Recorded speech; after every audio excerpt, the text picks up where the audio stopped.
இந்த வீடியோவை நீங்கள் பகல் நேரத்தில் பார்க்கிறவர்களாக இருந்தால் தயவு செய்து இதை பார்க்காதீர்கள். உங்களுடைய எல்லா வேலைகளையும் முடித்த பின்பு நீங்கள் நித்திரைக்கு செல்வதற்கு முன்பதாக உங்களுடைய காதுகளில் கெக்கோனை அணிந்துவிட்டு உங்கள் கண்களை மூடியவாறு இதை கேளுங்கள்.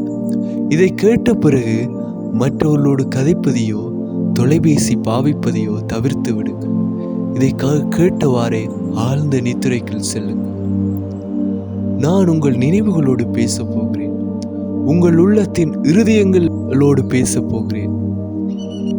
தேவன் செய்த நன்மைகளை நான் உங்களிடத்தில் சொல்லும் பொழுது நீங்கள் கற்பனை பண்ணியவாறு உள்ளத்தின் ஆழத்திலிருந்து தேவனுக்கு நன்றி செலுத்துங்கள். வாருங்கள் வீடியோக்குள் போகலாம். நாம் இந்த நாளில் யோசித்து பார்ப்போமானால் அநேகர் இந்த நாளை காண முடியாமல் மரித்துள்ளனர். அவர்களுக்கு இந்த நாளில் வாழும் பாக்கியம் கிடைக்கவில்லை. அவளுடைய சரீரம் மண்ணாகிவிட்டது. அவருடைய எலும்புகள் எல்லாம் உடைந்து விட்டது. அவர்கள் இந்த பூமியிலே வாழ முடியாது போய்விட்டது.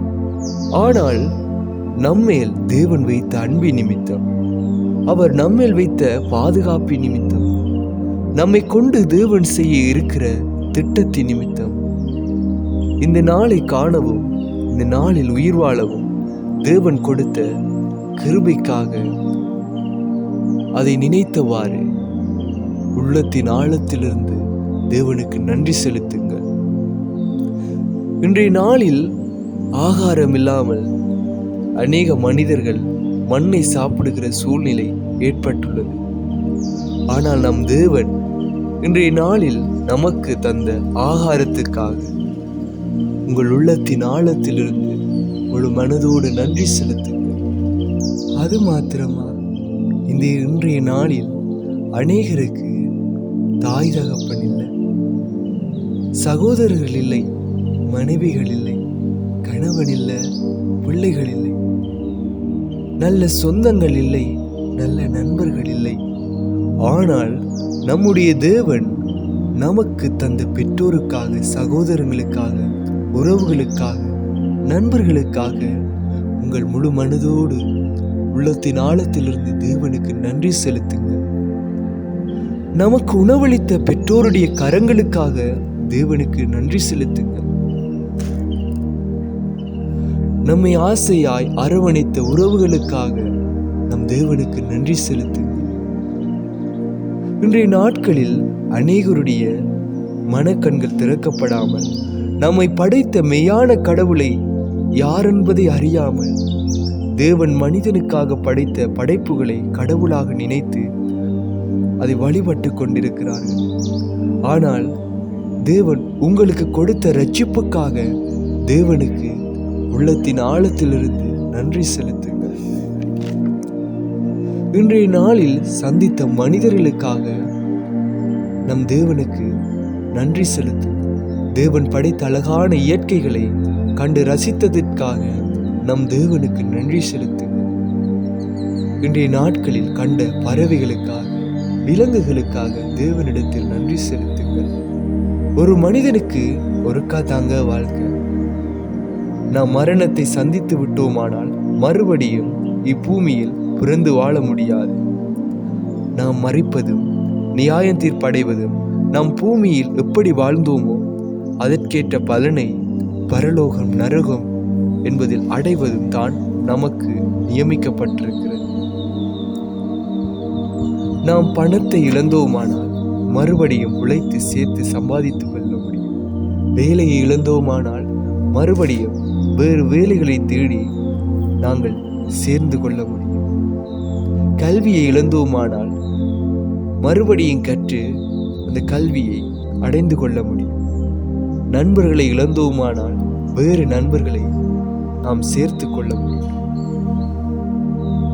ஆனால் இந்த நேரத்தை, இந்த நிமிடத்தை, இந்த வயசை நீங்கள் இழப்பீர்களானால் எவ்வளவு அடம்பிடித்தாலும், எவ்வளவு பணம் செலவழித்தாலும், எவ்வளவு கஷ்டப்பட்டாலும் இதை திரும்ப பெற்றுக்கொள்ள முடியாதுங்க உங்களால்.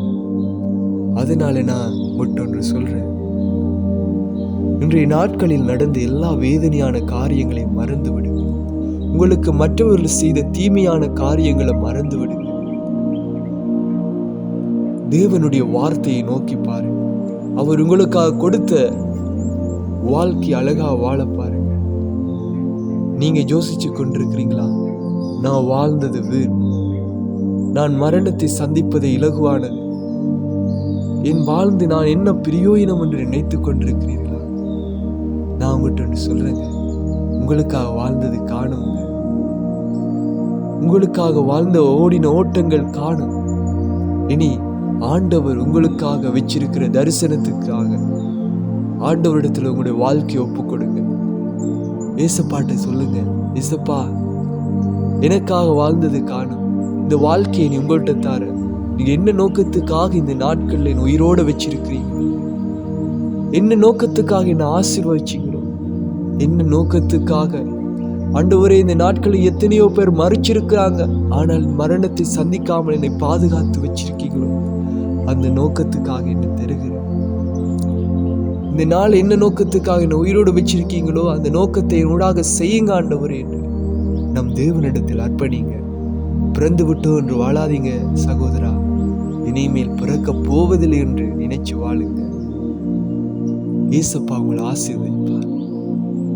அழகா இந்த வாழ்க்கையை வாழ நான் உங்களுக்காக ஜெபம் பண்ணுகிறேன். நீங்கள் ஒருமனப்படுங்க. நம் தேவனை நோக்கி பாருங்க. பரலோகத்தில் வீற்றிருக்கும் மகா பரிசுத்தம் உள்ள தேவனே, இந்த அழகான வார்த்தைகளுக்காக நன்றி ஆண்டவரே. இந்த நேரத்தை நாங்கள் உங்க கரத்தில் ஒப்பு கொடுக்கிறோம்ப்பா. இந்த வாழ்க்கையை எல்லாவற்றையும் உங்களிடத்தில் ஒப்பு கொடுக்கிறோம். நீங்க என்ன நோக்கத்துக்காக எங்களை உயிரோட வச்சிருக்கீங்களோ அந்த நோக்கத்தை எங்களுடைய வாழ்க்கையினூடாக செய்யுங்க தகப்பனே. நாங்கள் ஆண்டவரே பாவத்துக்கு கொடுத்த நாட்கள் போதுமப்பா. பொய்யான வாழ்க்கைக்கும் வீணான வாழ்க்கைக்கு கொடுத்த நேரங்கள் போதும் ஆண்டவரே. இனி பரலோக ராஜாவே, அழியாத உங்க ராஜ்யத்தை கட்டுவதற்காக எங்களுடைய நேரங்களை, எங்களுடைய நாட்களை உங்களுடைய பாதத்துல கொடுக்கிறோம். எங்களோடு கூட இருங்க நல்ல தகப்பனே. இந்த சகோதரங்களுக்கு இந்த ராத்திரியில் நல்ல நிம்மதியை கொடுங்க, நல்ல நிம்மதியான தூக்கத்தை கொடுங்க. எல்லா தீமைகளில் இருந்து பாதுகாத்து கொள்ளுங்கப்பா. உங்களுடைய பரிசுத்த கரம் இவர்களை தாங்கி நடத்த வேண்டும் என்று தகப்பனே, உங்களால் தெரிந்து கொள்ளப்பட்ட பிள்ளைகளாய் நான் அவர்களை ஆசீர்வதிக்கிறேன் தகப்பனே. உங்களுடைய கரம் அவர்களை மூடி பாதுகாக்கட்டும். எல்லாவற்றையும் அன்பு கரத்திலே ஒப்பு கொடுத்து ஜெபிக்கிறேன் ஜீவனுள்ள நல்ல தகப்பனே. எல்லா மகிமையும் கனமும் அது உங்களுடையது. உங்களுக்கு கொடுத்து எங்களுக்கு சொந்தமான தாழ்மையை நாங்கள் பெற்றுக்கொண்டு உங்க சித்தம் எங்கள் வாழ்க்கையிலே நிறைவேற வேண்டும் என்று ஜெபிக்கிறோம் நல்ல தகப்பனே. ஆமென்.